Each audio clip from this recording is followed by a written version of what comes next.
Hey fam, welcome back, welcome back. My name is noniraseluma. Welcome to my channel. I make faith-based and purpose-driven content on this channel and do vlogs on all the in-betweens that make my life beautiful. So if you're joining me for the first time, I hope you like it and I hope you stay. You know what to do.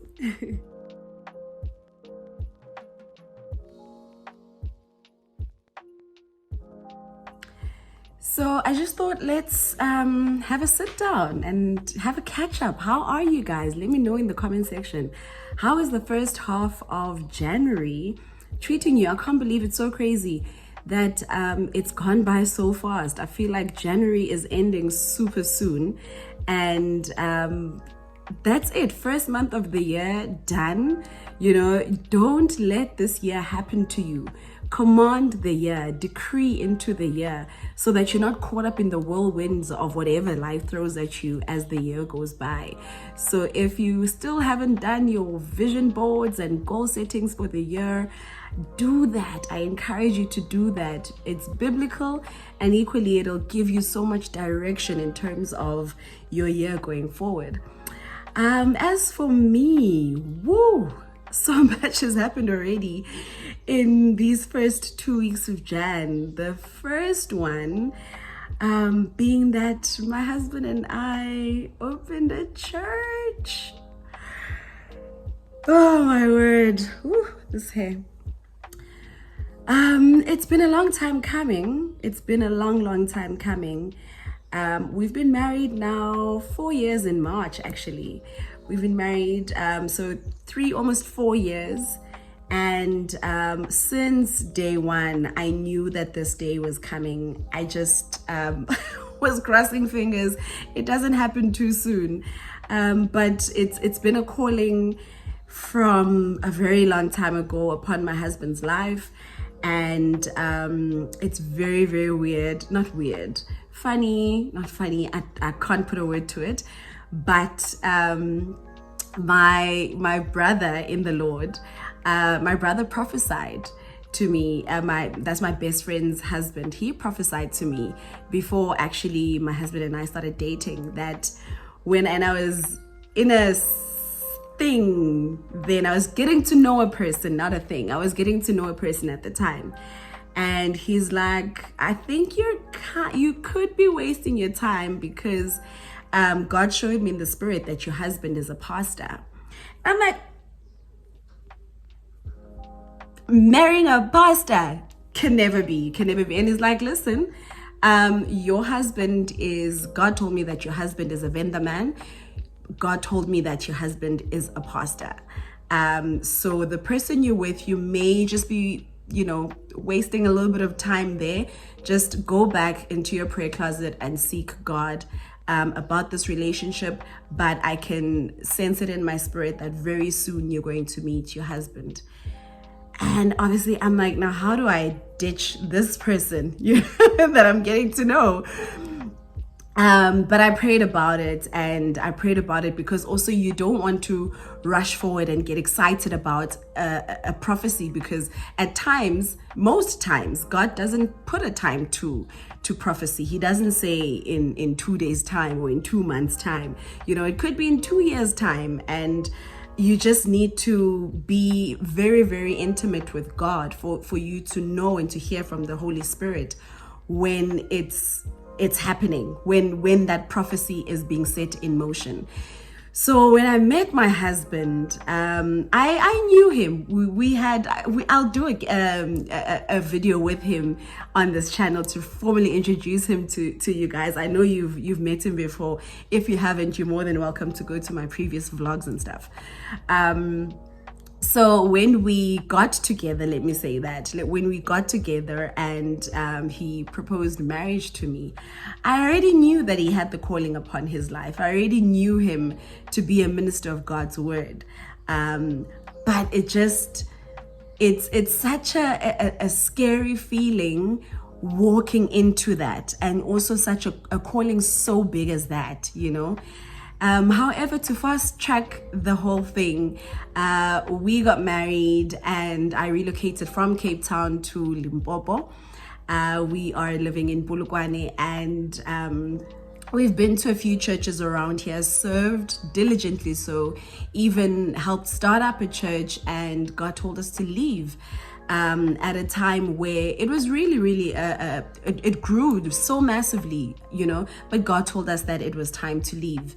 And we left, and I think we spent the good part of last year being home and seeking the Lord again for the next move, thinking that it may just be another church, but deep in our hearts we knew that we can no longer be church hopping, whereas there is this burden that is weighing on us. Not burden in a negative connotation, but the burden of knowing that you need to take the step finally. And we had a conversation about it mid-year, and we knew that it was time. We knew that it was time. And I think it was the first week of October, we started with home cells.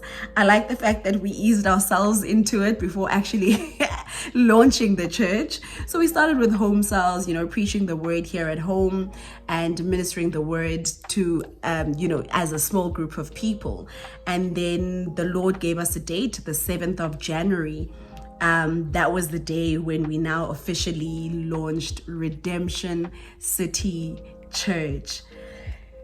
Oh, my word. So the pastors that we submit to were there, and quite a lot of pastors actually were at the launch as well, and we were ordained as the leaders and pastors of Redemption City Church in Polokwane, a first of its kind here. And it has been, we've had 2 services, not including the launch. So the launch was on a Saturday, and then we had our first Sunday service last week Sunday, and the second one this past Sunday, and we are just going into it, and it's fully in motion. It's so beautiful to walk into the manifestation of God's promises. It's such a, I need to pinch myself moment, when you're living in God's dreams for you, when you're living in what was prophesied upon your life from God himself. It's such a, oh my word, it's such a heavenly experience, to be living in God's promises for your life. So that happened on the 7th of January. It was I feel like it was such a visitation from heaven, and it was such confirmation as well that it's not just a personal desire that we want to do. If I had a choice, I would have said no. But it was a God thing. It is a God thing. I feel like this move of starting a ministry, is such a turnaround moment for me in my life. It's such an affirming move as well from God for me, given where I come from with the Lord, and how he has totally transformed my life, how he has totally rewritten my story to where I am and who I am right now. There's so many things about my life that I thought would never be possible, given who I was in the past. We go through life, and as Christians, it's not an automatic thing that after you receive the Lord, everything in your life is just perfect, all of your weaknesses die, all of your wrongdoings are wiped away, and you no longer are that person. It's not an overnight process. You don't do the confession prayer today and tomorrow you are doing things differently completely. Listen, we live in a world where the enemy is out to kill, to steal, and to destroy. And especially if you are anointed, especially if the calling upon your life is destructive to his kingdom, oh my goodness, he's gonna give you a run for your money. I tell you, he is going to be after you like this, because he knows the potential you have once you step into your calling, once you step into your awakened version of yourself.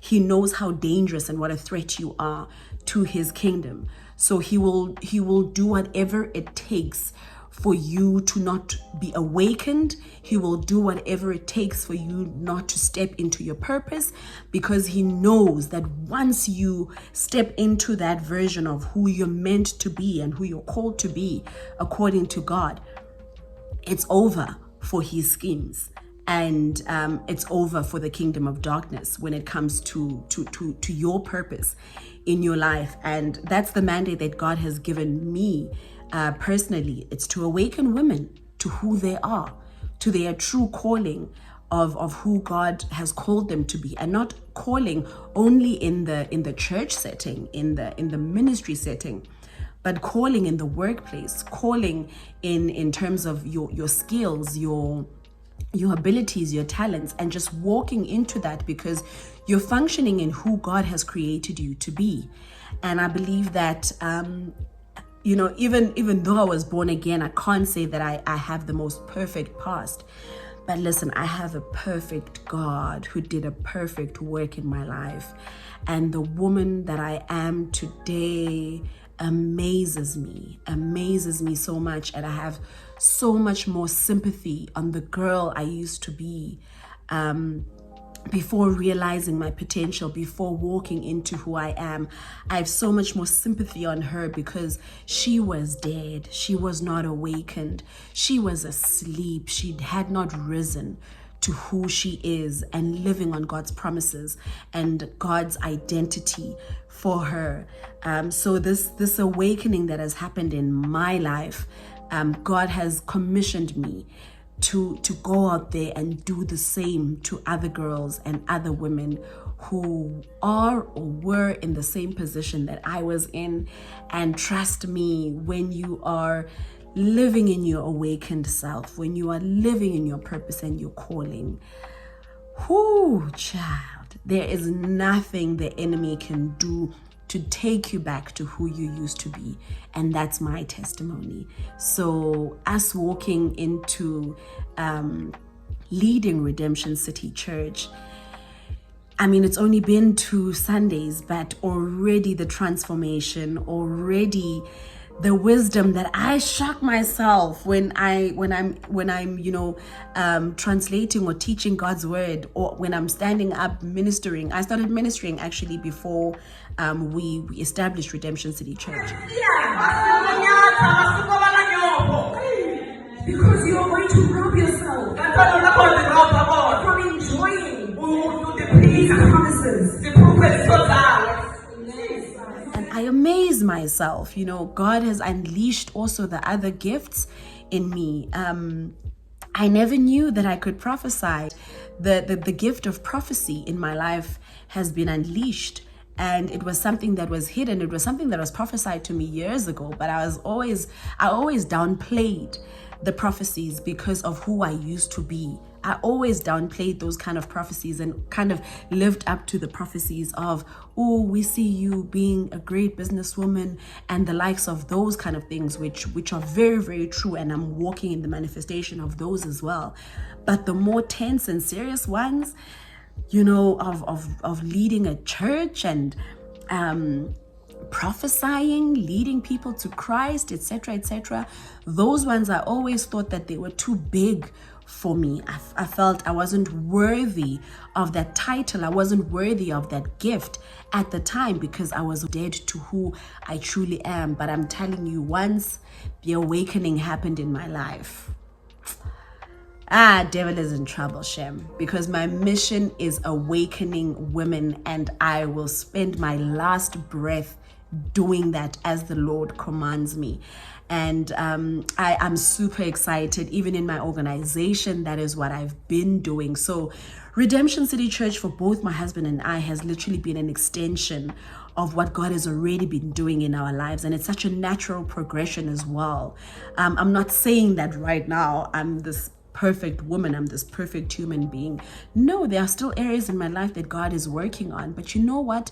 Little by little, I'm seeing the scales falling off. Little by little, I am seeing the veil being lifted off my eyes and seeing the glorious splendor of what God intended of me when he created me. And to think that I haven't even seen the best yet, it blows my mind, and it makes me trust God even more. And I pray that this testimony is blessing somebody right now to know that God can transform your life completely. And once you are living in your awakened self, once you are walking in your awakened self, shoo, child, life is good on this side. Life is good on this side. But yeah, that's my short testimony. And then the second biggest milestone was that our daughter Khare, you've seen her on the channel. She started preschool. That was really exciting because she's such an intelligent kid. She's really an intelligent little bubbly girl. She's such a blessing to us.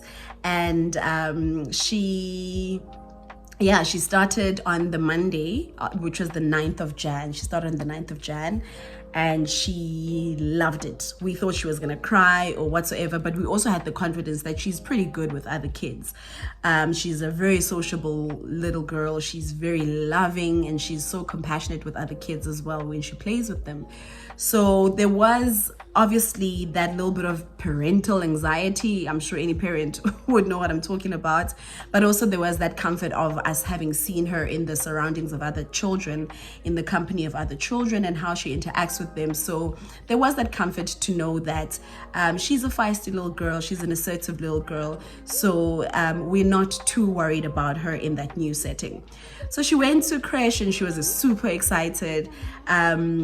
First day, she hit it off like a flame and she enjoyed herself. We left her there. Immediately she started playing because she saw all the toys and all the educational props and stuff to play with, and we left her. And I was like, you know what? I'm not going to be that mom. I'm not going to be that mom.